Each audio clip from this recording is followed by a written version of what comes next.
Estamos aquí en la sección Ciudad de la exposición sobre Denise Cole-Brown, dividida en 3 secciones, Ciudad, Calle y Casa.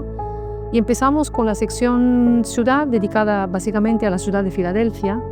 que se vuelve un verdadero laboratorio de exploración donde con Robert Venturi plantean más de 100 proyectos para la ciudad,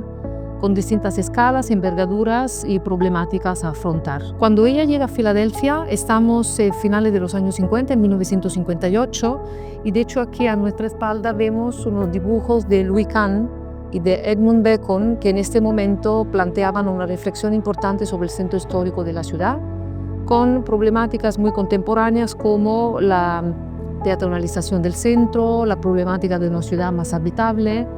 y todo esto era debate del momento en la escuela de Filadelfia, que contrastaba, o meglio que contrastaba, que complementaba las reflexiones de la escuela de Harvard con Cerf como decano.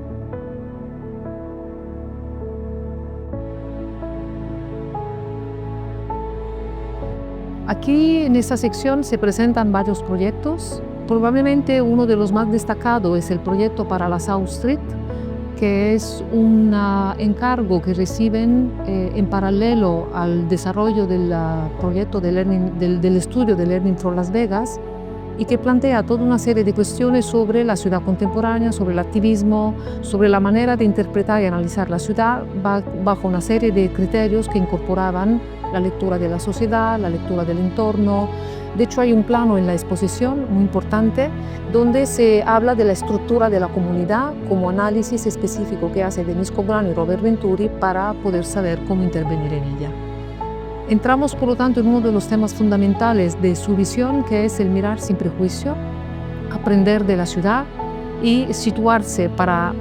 conocer lo existente antes de plantear los cambios que se quieren hacer. Sí, si hablamos de ciudad, es importante entender que desde nuestro trabajo como comisarios, lo que hemos querido transmitir es que hay en Denise Cole-Brown una mirada, un enfoque, unos métodos y unos instrumentos de trabajo, ¿no? Entonces, si hablamos de ciudad, es importante entender, en el caso de Filadelfia, que para nosotros ha representado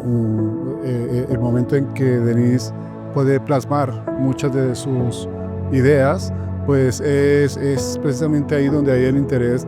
de explicar cosas que tienen un valor y vigencia contemporáneos. Por ejemplo, ella se relaciona con grupos de vecinos para defender una calle que es South Street.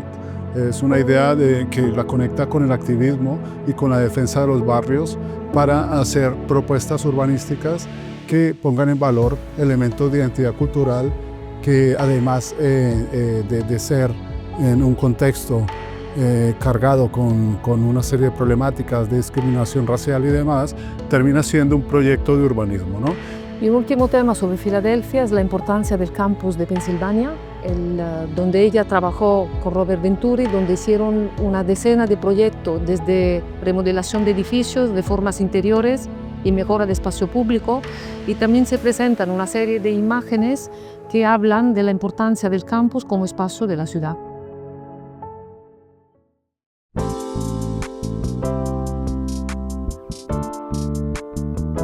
Bueno, estamos aquí en el espacio Calle,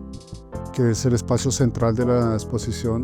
donde se encuentra el estudio de Learning from Las Vegas. Lo interesante de Learning from Las Vegas es que es un estudio que ha trascendido en la historia de la urbanística y la arquitectura, porque plantea una reflexión sobre el espacio calle. Es decir, estamos hablando no de la calle como un espacio de tránsito, como se vería desde la lógica de la ingeniería, sino estamos hablando de una franja, es decir, de un espacio de espesor variable que va involucrando las arquitecturas que se producen a lo largo de un eje de movilidad tan importante como es este. Las reflexiones van más allá de entender solo la movilidad, cómo es la accesibilidad en coche a estos lugares, sino también un poco plantearse cómo hay un proceso de urbanización y de creación de un espacio que está construido por arquitecturas con valores simbólicos y con un sistema funcional que permite que haya una secuencia de espacios desde la calle hasta los casinos, los hoteles y todos los elementos que vienen apareciendo en el paisaje de esta calle. Es un proyecto, es un estudio bastante rompedor en el momento porque se trataba de estudiar algo que aparentemente era muy ordinario, no tenía ningún valor, ¿no? Precisamente la mirada de Denise, esa mirada desprejuiciada, hizo que tuviese mucho interés por cómo se desarrolla un eje tan especial como este en términos de complejidad y contradicciones, como el mismo Venturi explicaba. En este apartado calle, además del protagonismo central que tiene evidentemente un estudio como Learning from Las Vegas, que además por primera vez se ha sacado fuera del archivo de Filadelfia, y además se puede apreciar la envergadura, el tamaño y la dimensión del trabajo que hicieron los estudiantes de Yale en ese estudio con Venturi, Scott-Brown y Eisenhower.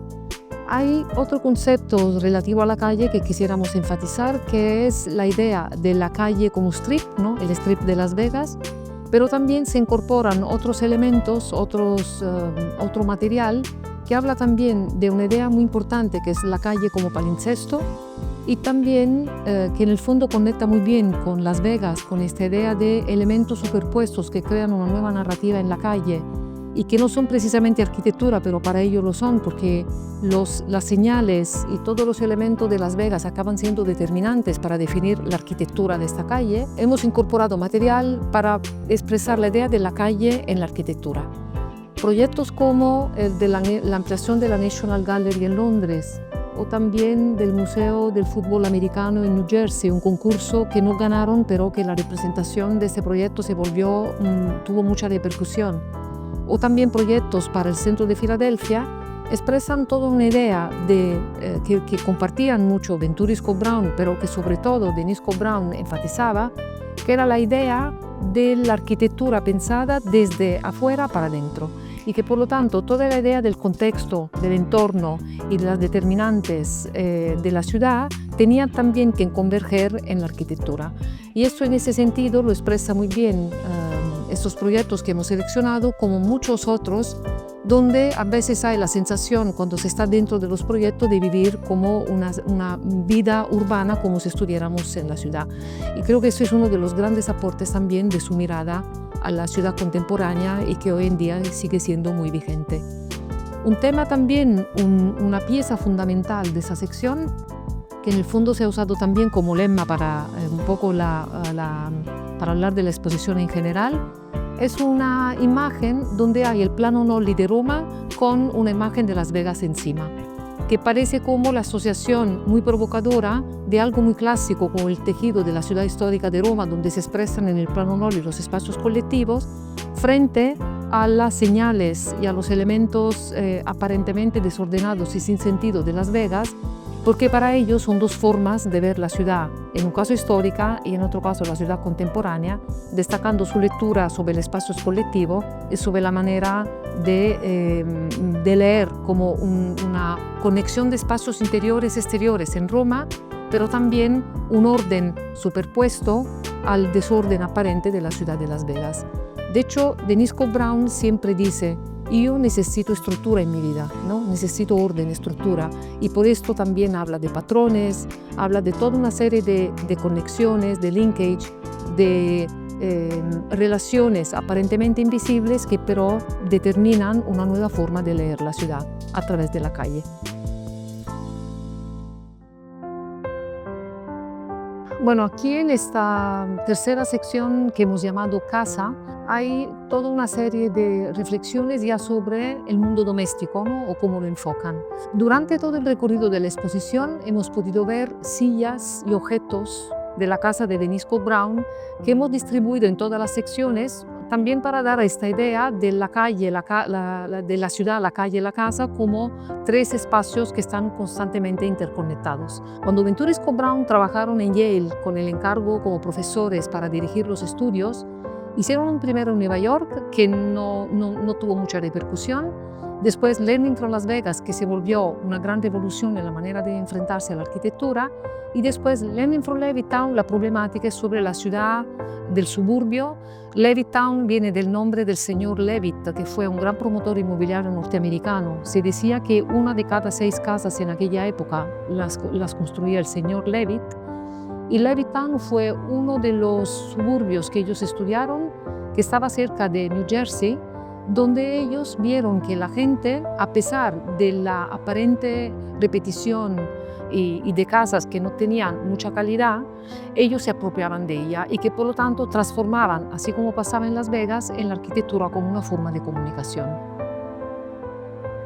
La Ghost House es un proyecto urbano, es un proyecto de diseño urbano, donde ellos plantean una reflexión sobre lo que sería la casa de Benjamin Franklin.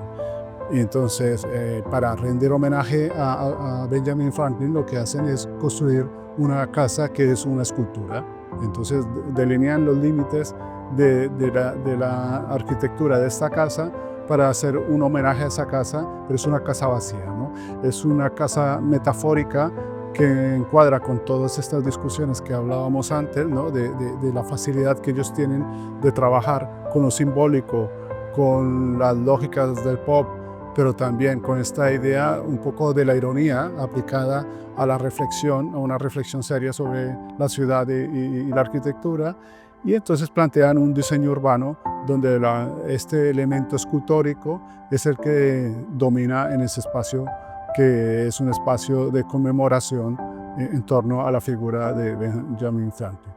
Así como hemos visto en el trabajo anterior sobre Learning from Las Vegas, el elemento simbólico, y como hemos visto en la ciudad, aspectos que tienen que ver con la vida y con lo social, aquí hay ese juego, ¿no? Hay un juego de trabajar la calle dentro de la arquitectura y la arquitectura en relación a la calle. Y eso se expresa mucho en ese ejercicio de Learning from Levittown, donde podemos ver